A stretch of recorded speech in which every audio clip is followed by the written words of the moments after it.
When you're seeking validation, you stop being able to observe people because you're so focused on your own pain and on your own needs that your attention is not outward. You're not really listening to people. And so people will feel like you're not listening. They will resent you for not listening to them. And you'll end up like a boss. So first things first, eliminate politics from your life. If you just eliminate politics and eliminate the news, I don't care, right wing, left wing, middle wing, chicken wing. If you eliminate them, you're going to be so much happier. Because the news is meant to control your emotions. The news is meant to divide you, to make you think in black and white thinking and create unnecessary enemies out of the people in your life. Eliminate politics, people. I don't know what the stats, but people who look at politics, political news, and just news in general all the time, in my opinion, I don't think they're less happy. So just eliminate them and focus on things that you can control. You can't, and I'm not saying not to be involved in politics. I'm just saying that from my experience and from a lot of studies, politics doesn't just divides. Politics creates enemies out of friends, right? And politics creates friends out of enemies. So that's one thing. Eliminate politics from your life, and you'll be so much more happier. Now, the next one is eliminate people who are dramatic. I'm not telling you to kill them. I'm telling you to just eliminate them from your life. People who are toxic, people who are jealous, envious, people who you're always arguing with, people who you're always complaining about, people who, when you're around them, they don't bring happiness, they bring stress. Sometimes some relationships gotta end, people. Friends and partners, they have to end. And toxic relationships with toxic people, sometimes they're not toxic. Sometimes you just cannot have them in your life. It's just that simple. It's not that they're toxic. It's just that they're not good for you. It's not that they're toxic. It's just that both of you guys have overstayed your welcome. Sometimes you have to read the room. You guys don't have the same connection anymore. It will turn toxic and it will turn bitter. So toxic people are not just toxic people. They're not toxic. They're just not meant to be in your life, right? To some people, I'm toxic. To some people, I'm not, right? The difference is some people just have overstayed their welcome. It's plain and simple. And also people who gossip a lot. People who talk bad about other people. People who are jealous, materialistic, hedonistic. Those types of people will always cause you to gain more trouble in your life, more than good. The next one is staying friends with your ex. Look, listen to me, people. There is no reason for you to stay friends with your ex. Stop it. Cut it out, okay? You're not mature. Stop trying to be friends with your ex. And stop trying to convince me that it's because you're mature. I don't give a fuck about that kind of stuff, okay? They're your ex for a reason. If you stay friends with your ex, it makes it harder to let go of the past. It'll also be harder for your future partners to accept that.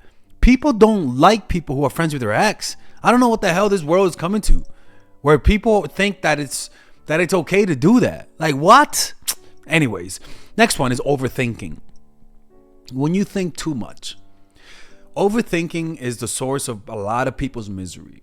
If you just learn how to not think and shut your brain down, you will learn a big piece of what makes people actually happy. So how do you stop overthinking? It's very simple. Observe your mind. Let me show you, right? I want you to ask yourself, I wonder what my next thought is going to be. And when you do that, observe what the next thought is going to be. Like a cat waiting for looking at the mouse hole and waiting for the mouse to come out. I want you to wait for the next thought. Just ask yourself, I wonder what my next thought is going to be, and watch what happens. Let's do it right now. Go ahead. I'm going to do that too.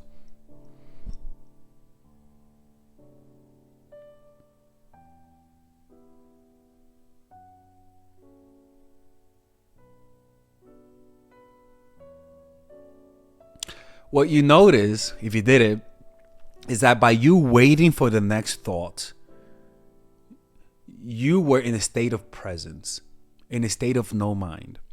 This is what meditation offers to you.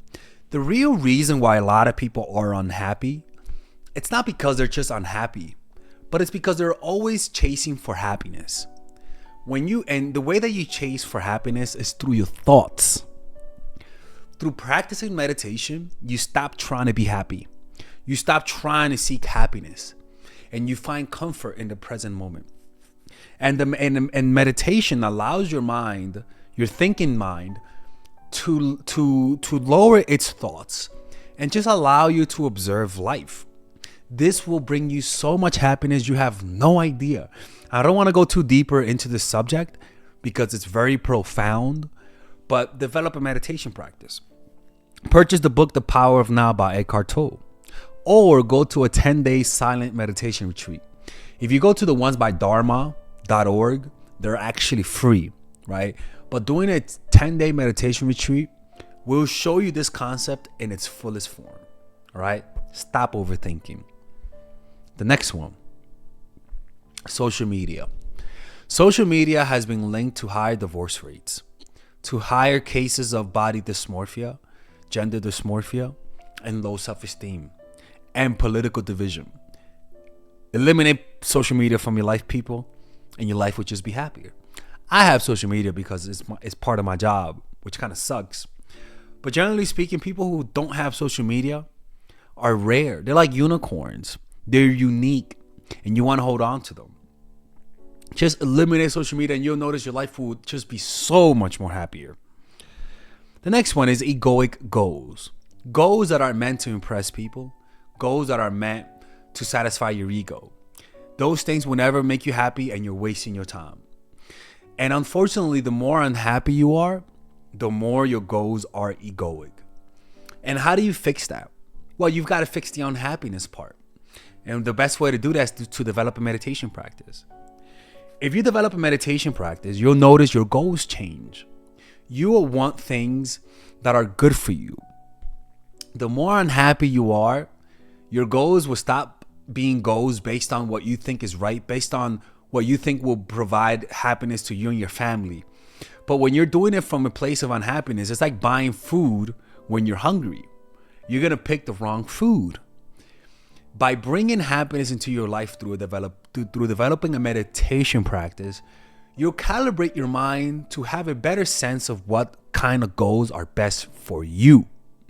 And those types of goals that are bad for you usually are because other people are following that goal. They're following money. They're following love. The goal should be to follow learning, to give to people, to want to help people. And unfortunately, if you're in a state of mind of wanting happiness and just trying to fulfill your needs, you get into this selfish mindset where it's all about you. And you could potentially inadvertently hurt people in the process if you're trying to achieve your goal. That's why a lot of companies that are capitalistic usually start off looking great and awesome, but as they grow, they start getting corrupted because their goals change. The next one is stop seeking external validation. By external validation are things that you do to make people happy and to make people like you. That used to be me. I used to be someone who always wanted to be liked. And because of that, I pushed people away. For example, I was so hungry to be liked that I couldn't tell when people didn't like me. When you're seeking validation from people, you stop being able to read people. When you're seeking validation, you stop being able to observe people because you're so focused on your own pain and on your own needs that your attention is not outward. You're not really listening to people. And so people will feel like you're not listening. They will resent you for not listening to them. And you'll end up pushing people away because you're seeking validation. Seeking validation will always internalize your attention, will always make you self-absorbed, will always make you seem selfish.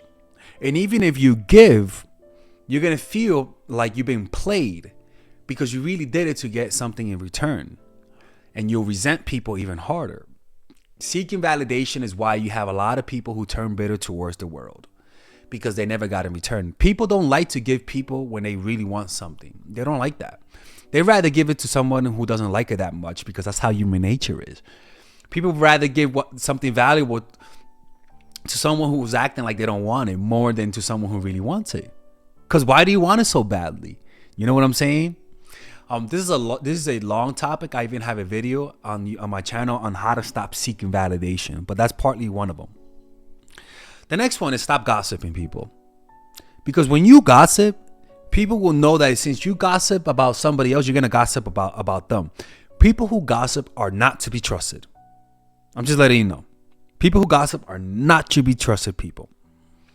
The next one is 10 is having unrealistic expectations. And this usually applies to relationships where you meet someone and because you have chemistry for one night, you start imagining being with them for the rest of your life. Unrealistic expectation is you think that you do something, you're going to have instant goals, instant success. But also unrealistic expectation is imagining you can never be successful. That's not realistic. You got to be realistic. And one of the ways that you can learn to be more realistic is to, one, control your imagination. If you expect 100% success, simmer it down. Because a lot of your expectations just comes down to what you are imagining in your brain. For example, you meet someone and you have great chemistry with them.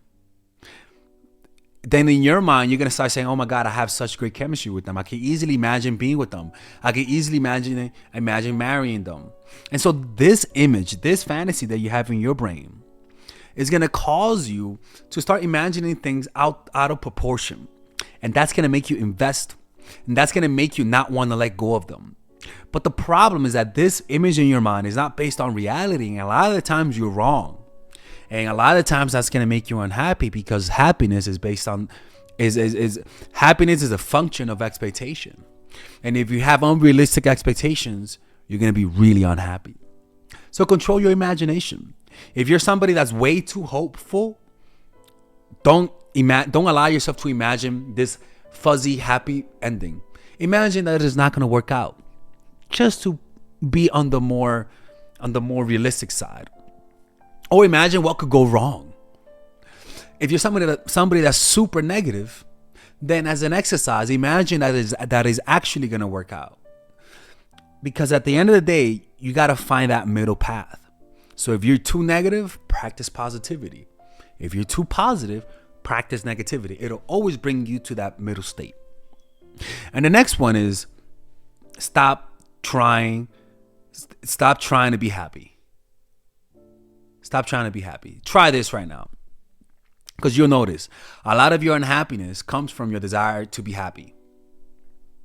For one moment, right now, stop trying to be happy. Right now, notice how you're feeling and stop trying to change how you feel. Stop trying to feel better for just 10 seconds. Give it a try. Stop trying to feel better for 10 seconds. Now. Just feel what you feel and don't try to feel any better.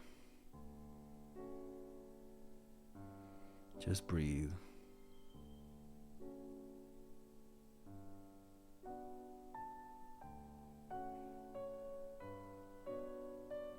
What you notice, there's a complete relaxation when you stop trying to feel better. And that's why a lot of people are unhappy, because they're putting so much energy to trying to be happy that it's like a computer that's heating up because of too much energy. It'll heat up your mind in a negative way. It'll agitate it. Stop trying to be happy.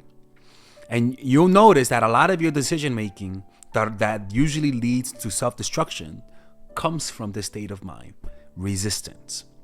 And the last one, which is a bonus, is stop smiling so much. And this only applies to people that are considered nice people. Stop smiling so much. All right?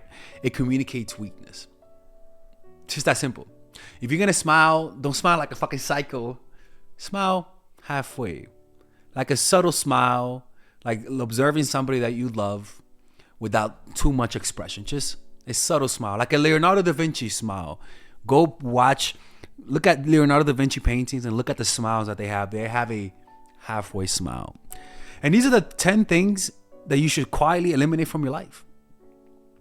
Politics, people who are toxic, your exes, overthinking, social media, egoic goals, external validation, gossip, trying to be happy, unrealistic expectation, and as a bonus, smiling. All right? Anyways, I hope this video made sense to you guys. If anybody wants to work with me one-on-one, go to mindfulattraction.org. We're having 50% off all of our courses using the coupon code BLACK, coupon code Friday, or coupon code HOLIDAY with no S. And that also applies to my one-on-one coaching sessions. You get 20% off working with me. And that ends at the end of December. Okay? Anyways, I'll see you guys later and take care.